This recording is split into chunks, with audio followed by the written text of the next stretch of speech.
And good evening once again. Good evening, good evening, good evening. I come to you with a great joy in my heart.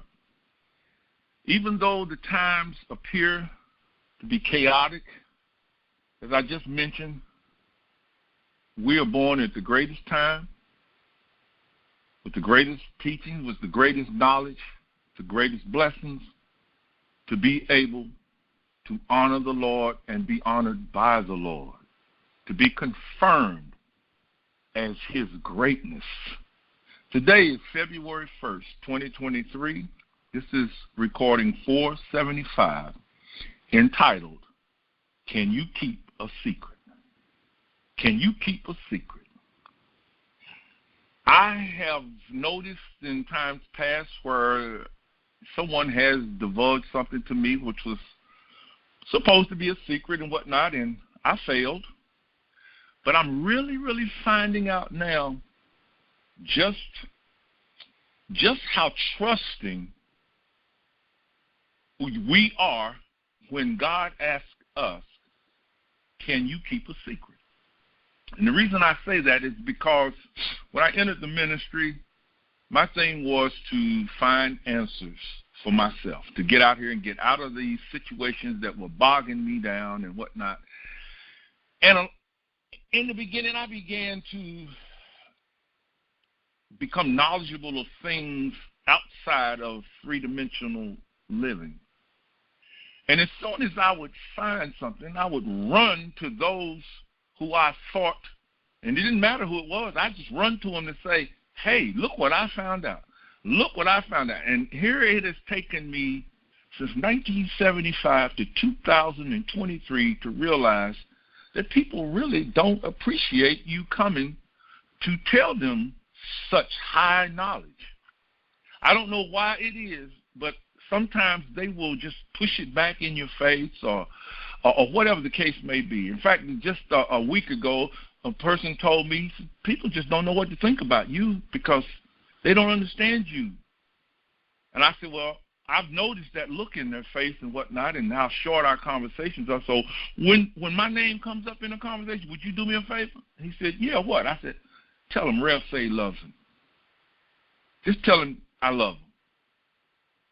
You see, it would not seem that finding out something so wonderful about God's love for us and his willingness to look past our faults and to help us to get to where we need to be, you would think that everyone would want to know that.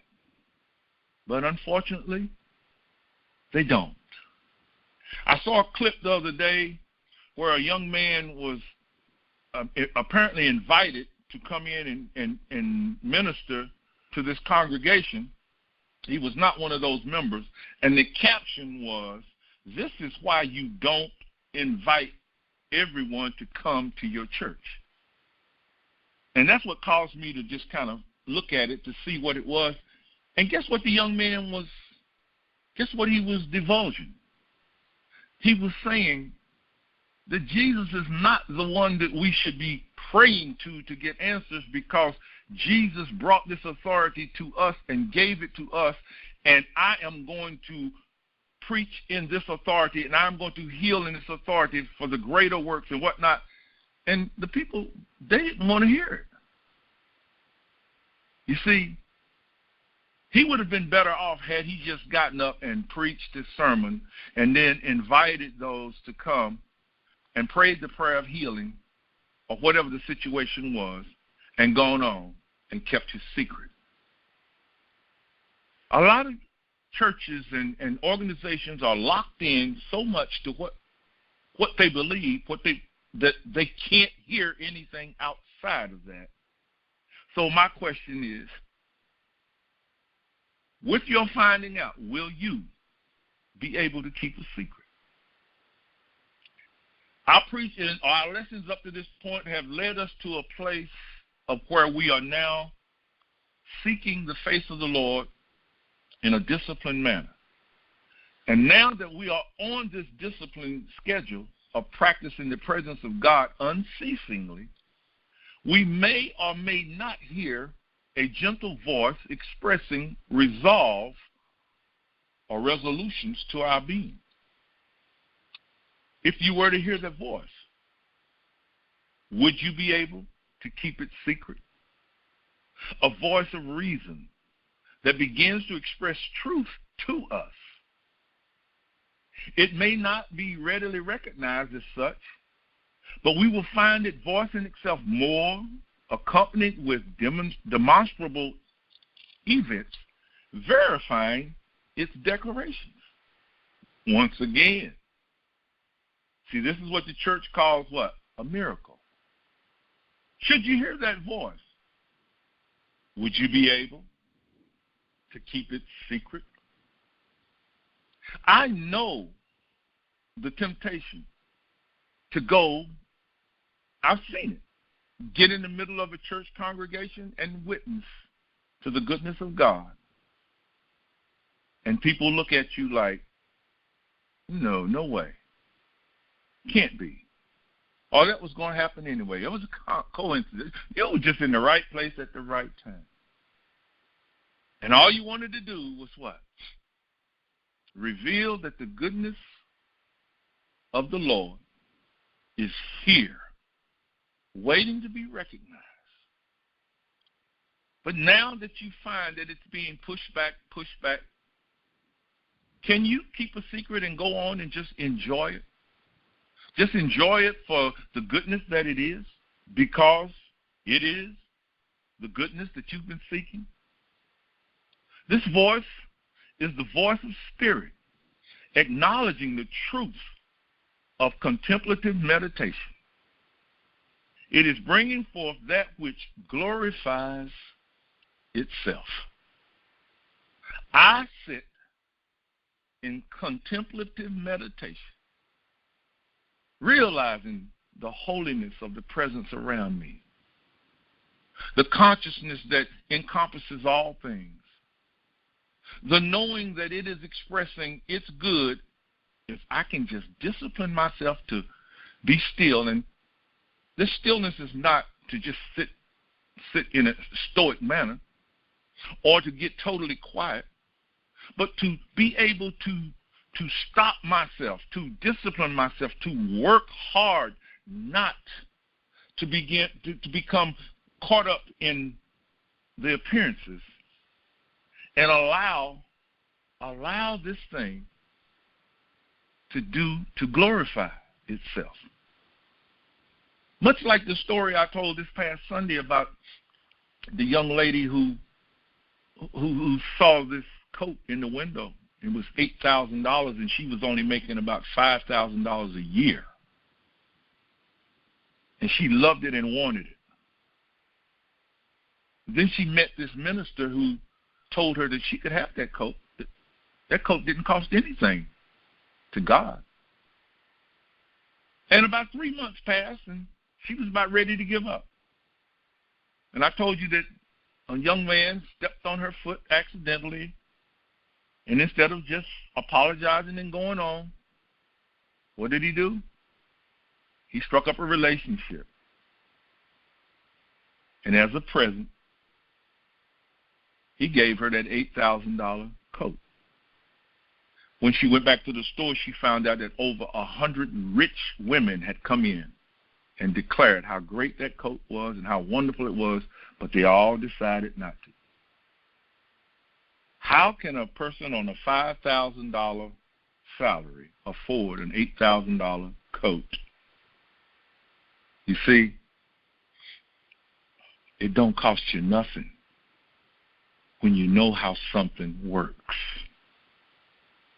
Did you see the fence, the gate that just opened and told you, come in, and we stand there with our finger on our lips or on our forehead going, should I? Can I? And all the gate is saying, can you keep a secret? Can you come in and open yourself wholeheartedly in humility, and I'll show you wonders? But can you keep a secret? And I think about the story in the Bible where Jesus went to the home of I think it was Jairus. I'm not sure. I think it was Jairus. And his daughter had died while he came to get Jesus to come and pray for her. But he didn't know she was dead.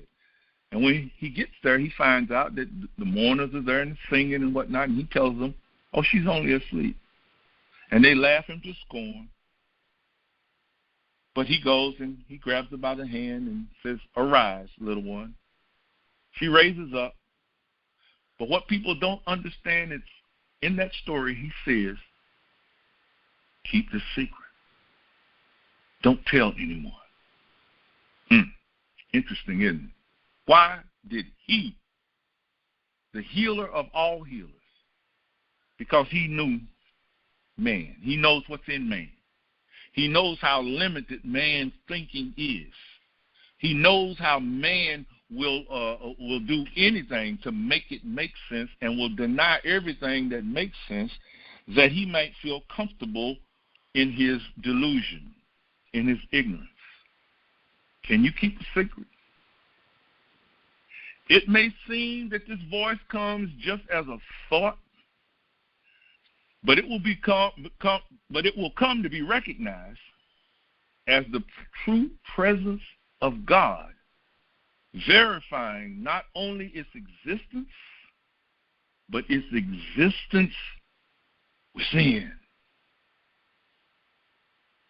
How many church members, and I say that because most non-church members would never, ever admit to anything like this, but most church members will say, yes, the kingdom of heaven is within me.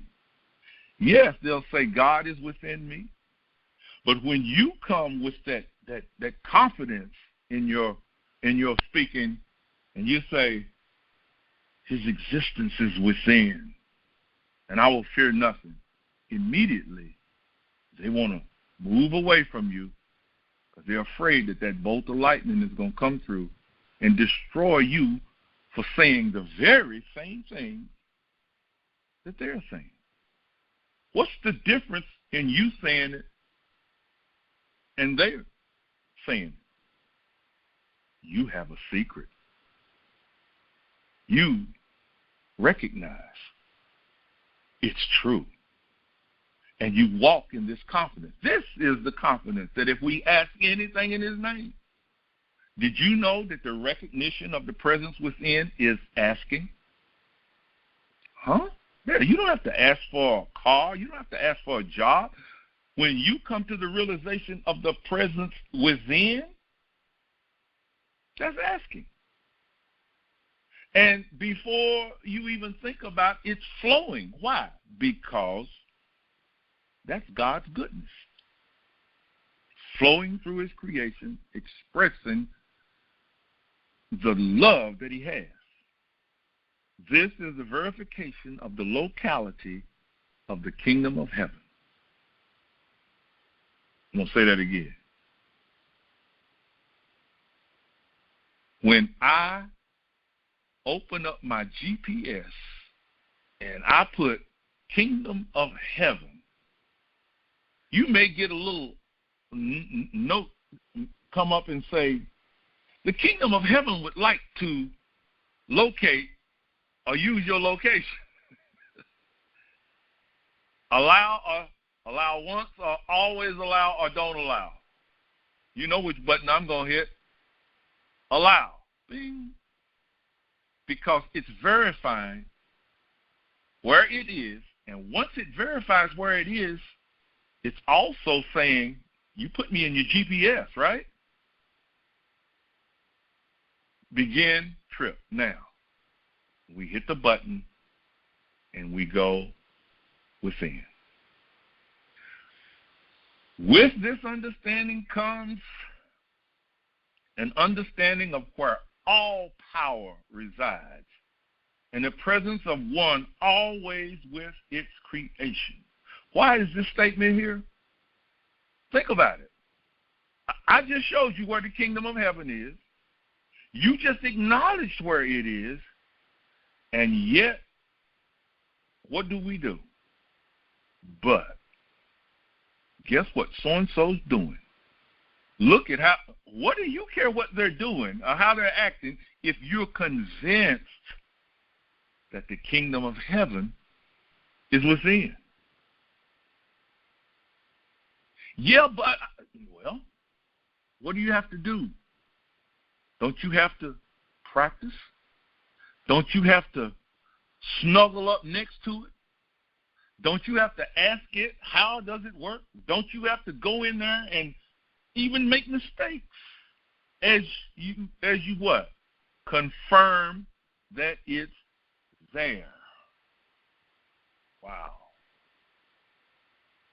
Here comes another realization. Whereas we have believed that the field of harvest is the world in which we strive to harvest souls, we find that the field is actually ourself, and we are being harvested. Can you keep a secret? For now, we must deliberately corral ourselves within its domain and allow it to glorify itself unto its purpose. I am not on this planet to simply enjoy myself and get the best out of it that I can. I am here for the presence of God to glorify itself and allow me to get the best out of this world with the things that I enjoy, because I know where these things originate. I know what watches over these things, and I know what gives me the satisfaction of enjoying these things. This voice is actually the spirit of wholeness cleansing the temple. We cannot reveal this secret openly or to those who are unconditioned in consciousness to accept such a truth. You can't talk to them about what you have found unless you want to crawl up on a cross, go through what Jesus went through, go through what Paul went through, go through whatever, because you can keep your mouth shut and enjoy the fullness of the presence of God. And people never know that you know this secret. But with steady gaze do we discipline ourselves to watch as it transforms that which we thought ourselves to be into that which we truly are. The kingdom of heaven made visible. Whoa. You mean, yes, right at that point, that stature of what you are, however tall you are, however wide you are, however thick you are, that's the kingdom, the totality of the kingdom of heaven, right there, with the GPS verifying it. What's the GPS? The voice within that is constantly speaking and saying, yes, you have found the secret. Can you keep it? A transformation occurring right before our senses, being changed from the man of earth into the man who has his being in Christ. We are enabled to rest more with each succeeding hearing, for it is the one that has come to separate us from the doubts and fears of this world. Did you notice the key word in there? We are enabled to rest more with each succeeding hearing. So why are we getting in the presence of God? To hear. And you say, but I don't hear. Don't worry. You keep going, you're going to hear. You'll have to. Why? Because he who seeks finds. He who knocks, the door will be open. He who hungers shall be what? Filled, and he who thirsts, the thirst will be quenched. So if you constantly go to God, you have to receive the voice. And the voice comes with reward. That which has haunted us for so many years is now being cast out. The old man is dying and is being given visible proof that he might not resist. You need to understand that statement. The old man is being given visible proof that it's okay for him to leave, and he does not need to resist leaving. Who do you think is sending that man away? You are. You're sending him away because he is representative of all of the things that you have believed prior to being shown the truth. And when you see the truth, you die to that's the old man. You're dying. The old man is leaving. So don't try to hold on to him. Don't try to stand respectful in front of people, and don't try to make people give you respect. Don't try to be something out here. Don't try to act a certain way. Just walk around with your secret. No matter what people say or do, know your secret. Just know your secret. And if you're not truly, truly confident, just keep knowing your secret, because God cannot lie. Because if God can lie, guess what?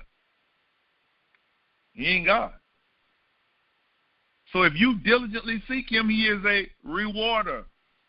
These are the things what we remind ourselves with each succeeding meditation. The soul is allowed to verify its purpose. We find that we have never actually been separated from God, for this is impossible of an event to happen. Why? Because we are the very substance of what God is, as gold is the very substance of the object fashioned from its substance. The kingdom of heaven, that kingdom that you so diligently seek, is as stated by the Master, within you. As you go back over the hearing of the past 20 some odd minutes, recall the truths that have been given to you. The kingdom of heaven is within. The Father is with you. I am the vine. He is the root. I will never leave you nor forsake you. Before you call, I will answer. I am the Lord God that goes before you. Seek me with all your heart. Think about this. This is why people become Christian, and this is why Christians go to church, and this is why they go to church, to learn this. Guess what happens? If you diligently seek, you will be given what? A secret. Can you keep it? Can you keep it? The kingdom of heaven, all good, is where? Within me.